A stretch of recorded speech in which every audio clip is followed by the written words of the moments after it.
integrating processes. These are the unifying processes. And by the way, most organizations have some level of these processes. Nothing I'm saying here I think is going to be an aha moment. Oh, I never thought about that, or I've never seen that before in an organization. It's how these work together. So integrating processes, in my mind, is trying to find the right balance between system and flexibility in the organization. And what these processes are enable you to do, and I think it's a key word, is make the complex decisions and processes into some kind of routine. The better the organization can drive complexity into clarifying routines, the faster the organization is able to respond, react, or execute. Some of the processes that we look at and we consider to be our specialty in terms of helping our clients, and these are the top 8, governance, planning, organizing, issue risk management, conflict management, change management, information knowledge management, dependency management, and business alignment. These are things that we do every day. So the last piece is, of course, the 10 core disciplines. And I like this, George Washington. Discipline is the soul of the army. It makes small numbers formidable, procures success to the weak and esteem to all. And my interpretation is to achieve execution excellence, business must apply the right discipline to the problem at hand. And there are many disciplines. When we start looking at this, we found 9 disciplines. There could be more. We're not saying this is the world of all the disciplines, but we believe these 9 to be the most relevant and important to business execution. We start with strategic planning. Again, strategy is important. Having the right plan that is both flexible and commands the right direction is paramount to execution success. Because after all, if you don't do the right thing but do it the right way, you're not still achieving success. Beyond that, you start looking at portfolio management. And this is what we advocate to clients that's undertaking a lot of initiatives. Why? Because you need to look at it from a various multidimensional way, both financial, perhaps strategic, and essentially analyze it just like you analyze your own financial portfolio. A lot of people have their financial portfolio, and what the buzzwords typically around that is diversification. Don't put everything in the same bucket. Well, that's portfolio management. Program management, managing large-scale change effort, building a new capability of an organization.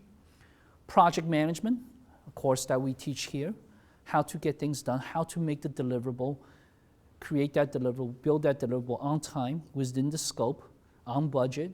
Hopefully nobody's too mad at you because they didn't work that hard and burn out. PMO. My company specializes in PMO, and we'll come back to that point. I believe PMO is critical to sustain success because it is that engine that keeps on rolling that makes sure the organization do the right thing. Operational management. How to keep the lights on is extremely important. Then, of course, there's process improvement, there's organization change management, and one of our specialties, Kumar actually here is our visual specialist. He's a guru. And I think some of you probably, other students may have heard him speak in class about data visualization and using data visualization to support decision making.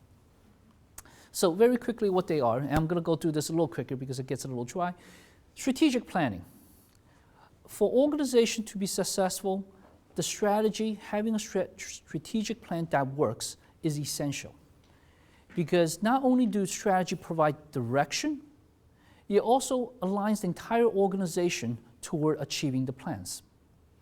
So our advocacy for strategic planning as we work with our clients on what we call executable strategic plan, collaborative. We have to bring people together. Strategic planning should not be done by one department and try to exert to everybody else, because it doesn't really work that way. It needs to be data-driven. It cannot be It could have some emotion, but it can't be purely emotional driven. And this is usually tougher working with companies who has a very strong C-level executives, or the founder is still the executive. Now that's probably one of the worst things, because a lot of decision will be emotionally driven versus data driven. Be realistic. Can the organization actually achieve its goals? Does it have the capability to take on this new set of initiatives? And then prioritize. But in prioritization, and later our 5 rules will show, not only important to figure out what is the most essential, but also make a decision what else can just be good enough. Because good enough gives you the buffer, the extra resource to work on the most essential. Because the answer is everything got to be perfect.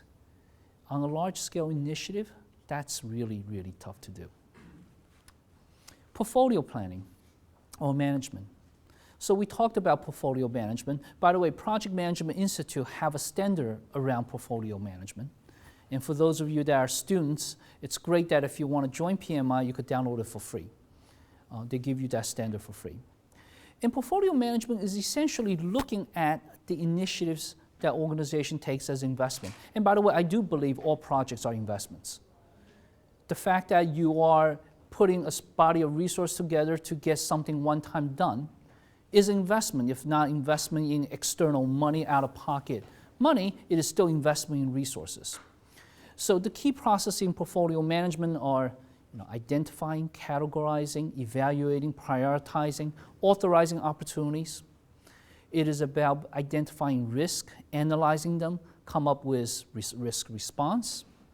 It is about balancing and rebalancing the portfolio when changes happen, when projects are done, when new ideas come in.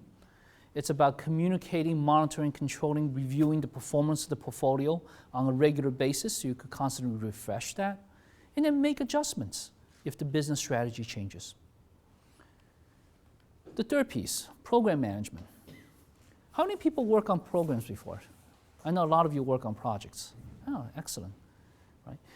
In PMI's world, the difference between projects and program is program focused on benefits, while project focus on deliverables. And when we mean by benefits, PMI's latest, the 3rd edition of the program management standard, they actually come up with a new term. They call it performance domains, the first time they started using this word. And they group essentially their own knowledge areas into these performance domains. And that's strategy alignment, governance, life cycle management, benefit management, and stakeholder management. So portfolio is looking after very big change. Now I had the fortune in my experience to work on at least 2 very large scale programs. One was helping a financial service company to build a whole new loan servicing.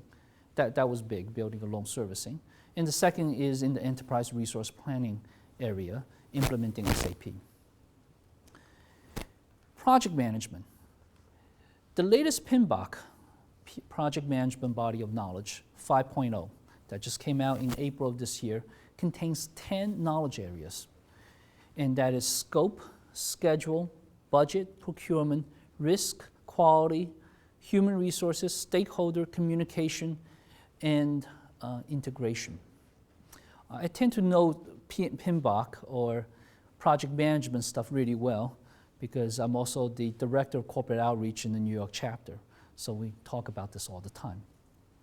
But these knowledge areas are quite important for project managers and something we talked about in class.